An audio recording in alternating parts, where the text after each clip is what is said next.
types of accounting are there? I'm sure you'll agree with me that these are three important questions we should ask at the beginning of the course. So let's answer the first one. What is accounting? Accounting is an information science that is used to collect and organize financial data for organizations and individuals. Okay, perfect. Let's break down this definition. First of all, we said that accounting is an information science. It is concerned with analyzing, collecting, and organizing information. But what type of information? Accounting organizes financial information. It is about money. It is quantitative in nature and measures money. Accounting isn't an abstract science. It is much more practical than theoretical. It's one of those things that you'll learn best by doing. The last part of the definition says that accounting serves organizations and individuals. How come? Well, as one can imagine, every firm needs to be able to organize the financial information related to its business. A firm has to know how much of a product it was able to sell, how much it cost to produce the product, and how much money it has in the bank. Similarly, an individual needs to be aware of their personal finances.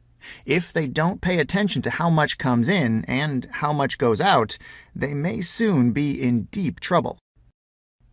I think we've answered the second question too. Accounting is a science that helps us organize and represent financial information, and it helps corporations and individuals understand their finances and make decisions about the future. Accounting helps you to use the past in order to take action in the present and change the future. Pretty cool, right? However, there is one more question that we need to answer. What types of accounting are there? There are four main areas of accounting. First of all, we have bookkeeping. Without bookkeeping, we wouldn't be able to do anything, because bookkeepers are responsible for all of the information that is collected and taken into consideration. Bookkeeping is a fundamental activity, as it ensures that financial information has been gathered systematically. Then we have financial accounting, which focuses on the three main statements: income statement, balance sheet, and cash flow. It is prepared for the company's ownership, its lenders, financial analysts, and for other external stakeholders. It is highly regulated given that the information is prepared for third-party users, and they should be able to read it without having inside information.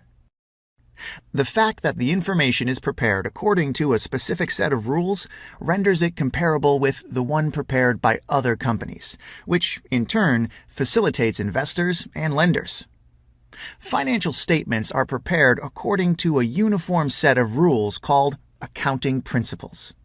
The aim of these reports is to allow externals, like banks and investors, to get an idea of your business. How much sales you had. Was the company profitable? How was it financed? And so on.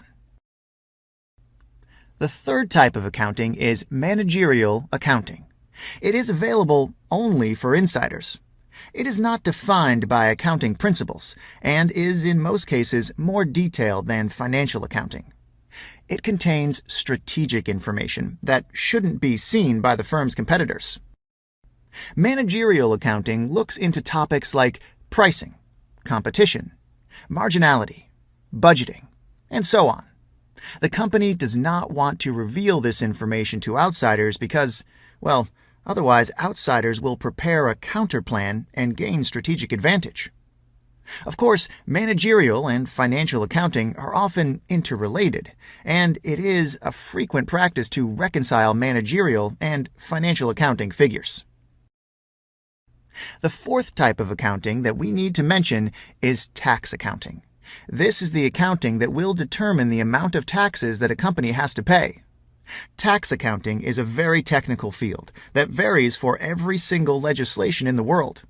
We won't cover it in this course. In this course, our main focus will be on bookkeeping and financial accounting, As they are, in order to be able to appreciate its importance, try to imagine for a second that tomorrow you wake up and all the bookkeeping records in the world are gone. The first thing that you find out is that you don't have any electricity at home. The electricity company shut it down because they didn't have any records of you paying the bill. That's an awful surprise, right? But wait, there's more. You decide to go to the nearest supermarket and buy some juice, butter, and bread. But when you get there, they tell you that they don't have any.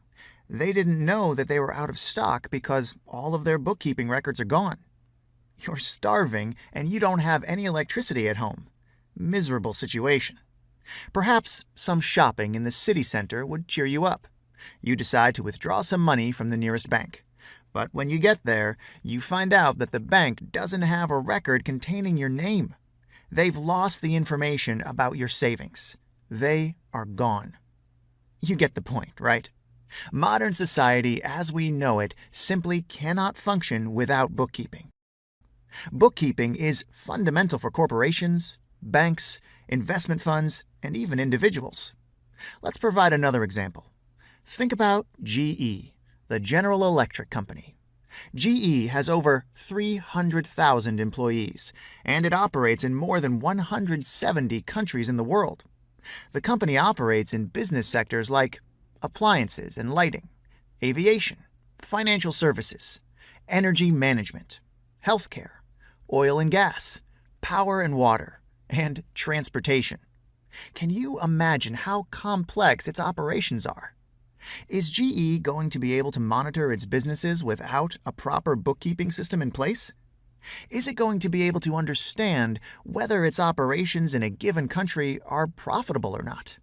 Or whether there is a product that is not profitable and should be discontinued? Recording every single transaction that takes place within the firm is paramount at this level of complexity. It is proper bookkeeping that ensures that all necessary information has been recorded and is ready to use. I am sure that you get the point. Bookkeeping is the cornerstone around which all accounting is constructed.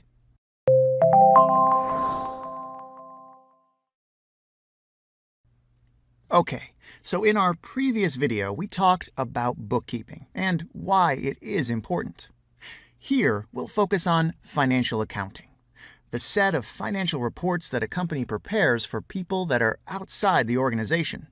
Such reports enable outsiders to gain an understanding of the company's business, about how many sales the company made this year, about how many sales the company had last year, and they also show how profitable the company's business was and what kind of costs it sustained. In addition to that, financial accounting reports show what a company owns and what it owes.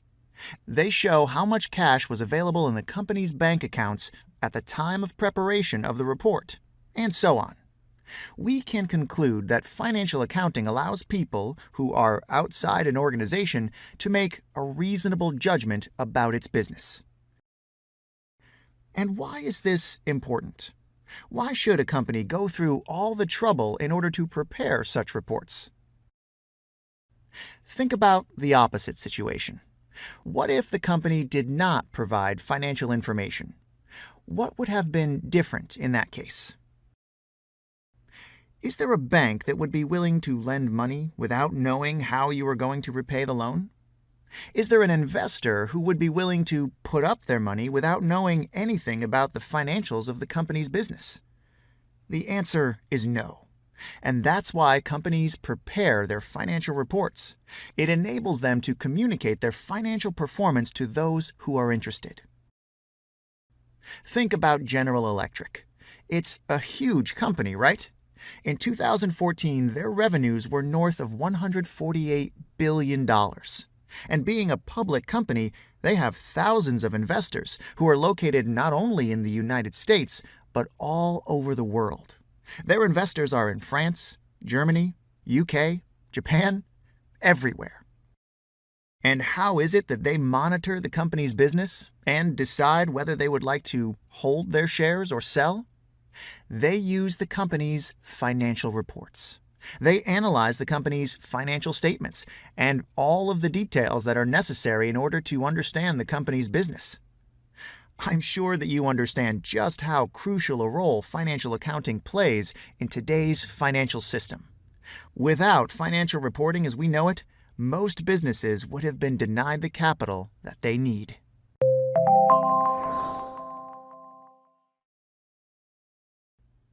Financial accounting revolves around three main statements: the income statement, also known as profit and loss or simply P&L, the balance sheet, and the cash flow statement.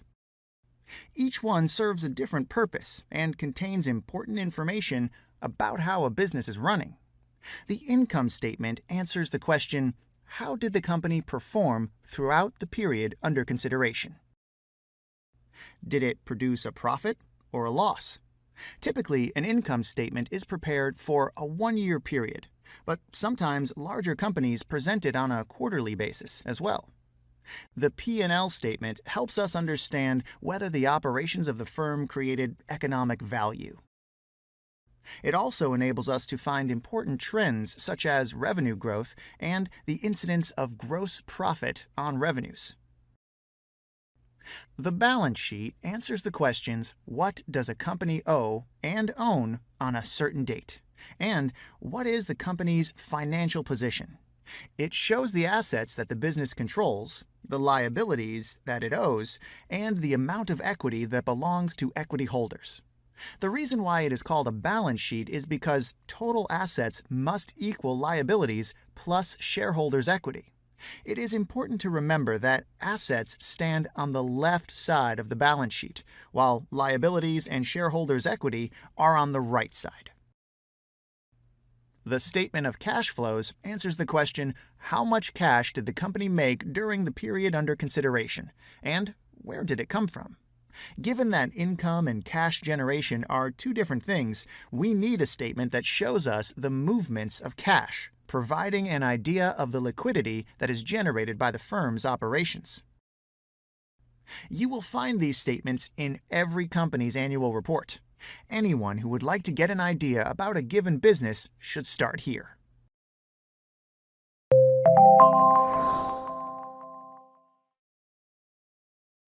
In this lesson, we will talk about the main income statement items that a firm will register throughout its business cycle. We have to start with revenue, also known as net sales. This item represents an inflow of economic resources. Usually, the main type of revenue for a given firm are its day-to-day sales, customers buying goods that the firm sells.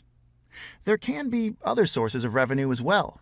Companies can and do make money outside their core operations. For example, they can earn money by renting some of their real estate or by selling goods that they do not typically sell. The account that unites these sources of additional revenue is called other revenue. Okay, so this is the top line of the income statement. This is how the firm makes money.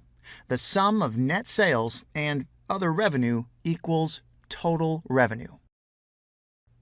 Let's provide a practical example. Think of a dairy company. It produces milk and cheese and then sells it to chains of supermarkets. When the company sells milk and cheese on a daily basis, it registers sales, right? Its clients, the supermarket chains, have to pay for the goods that they have received. This is the firm's core business, and the amount of sales that the firm makes will be registered as net sales. At the same time, the company also rents out a real estate property that it owns and receives rental income for it. It will be registered as other revenue because this activity is not part of the core business of the firm.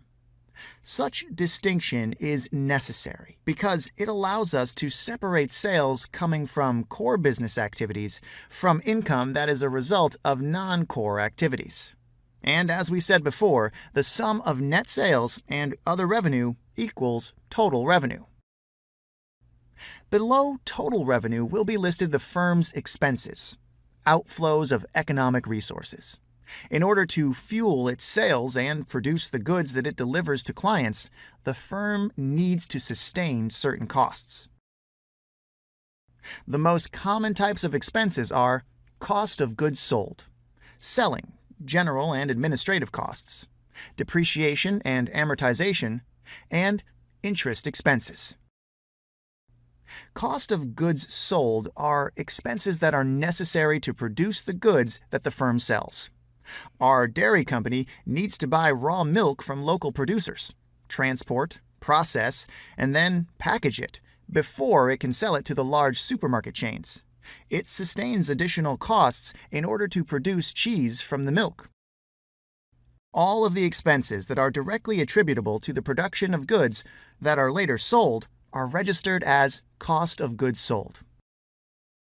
The difference between total revenues and cost of goods sold is called gross profit.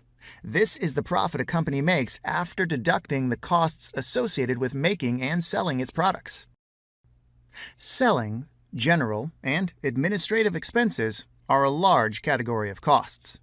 The dairy company classifies here its expenses for advertising and promotions, salaries of its management and personnel that is not directly involved with production, accounting, office, and auxiliary personnel, rent for its offices, and utility bills such as electricity, phone, and water bills. Depreciation and amortization are two accounts that reflect the using up of tangible and intangible assets. Depreciation refers to assets of a physical nature, while amortization is the term that is used for intangible assets, goodwill, licenses, copyrights, etc. Every year, the plants that the dairy company owns become 1 year older, and therefore their value is reduced. In order to account for such reduction, the company registers a depreciation expense. Interest expenses are the costs that a company bears for receiving financing. Typically, firms receive bank loans and pay interest expenses for the amounts they owe. The dairy company, from our example, had to ask for a bank loan when it acquired a new milk processing system. The bank agreed to lend the necessary funds at an interest rate of 6%. Every year, the firm has to pay an interest expense on the amount that it still owes. Such interest expense is registered in the company's income statement. And finally, we have taxes. There are two things that no person can avoid, and one of them is paying taxes. Every firm pays corporate taxes that are proportional to the amount of pre-tax profit that it generated. The rules according to which the amount of pre-tax income generated by the firm is measured may vary depending on the country where the company operates. Once all expenses are considered, we arrive at the bottom line, which is called net income. This is the excess of revenues over expenses, the profitability of a venture after accounting for all costs. These are the typical items that you will find on an income statement. Later on in the course, we will go through a complete case study and show you how the items are registered and organized in order to form a complete statement. This will do for now. Thanks for watching.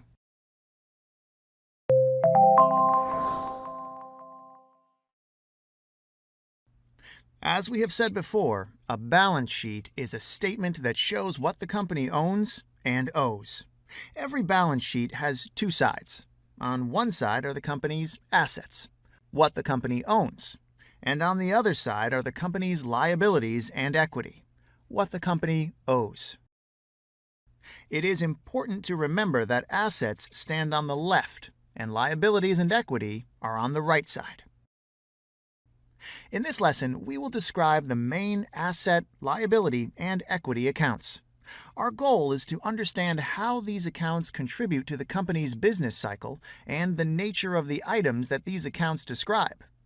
Let's start on the assets side. The cash account is one of the most important drivers for a business.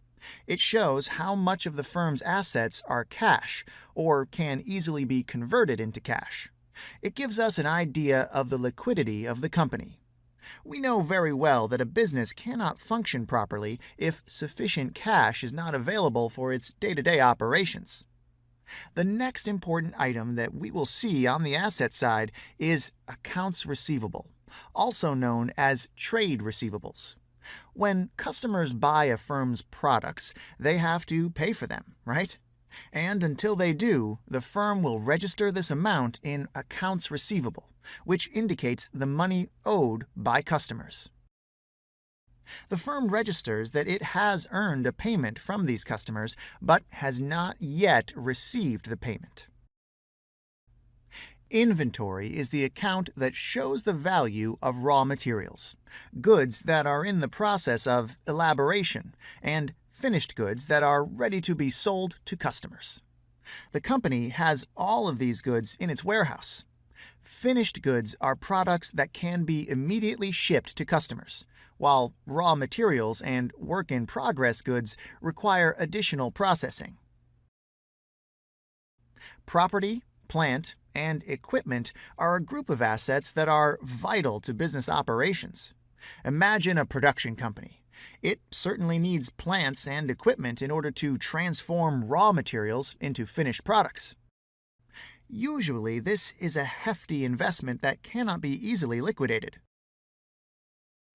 The value of property, plant, and equipment is reduced each year, or should we say depreciated, in order to account for the fact that the asset will be obsolete after its useful economic life ends. These are some of the main types of assets that we will see in financial statements.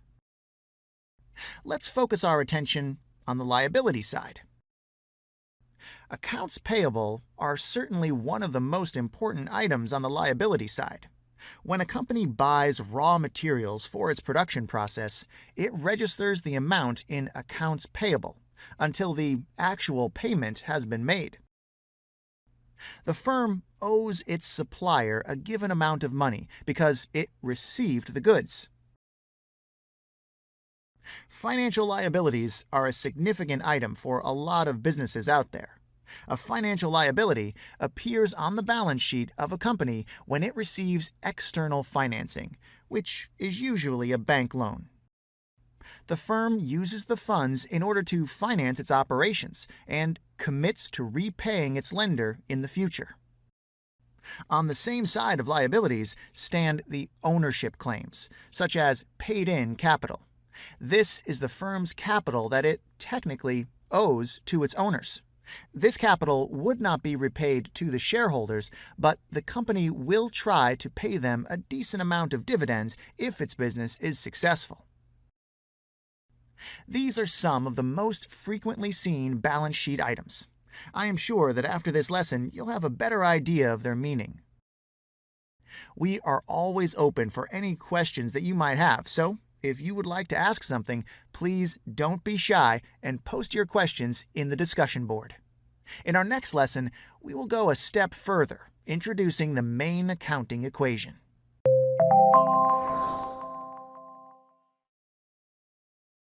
Hi, welcome back.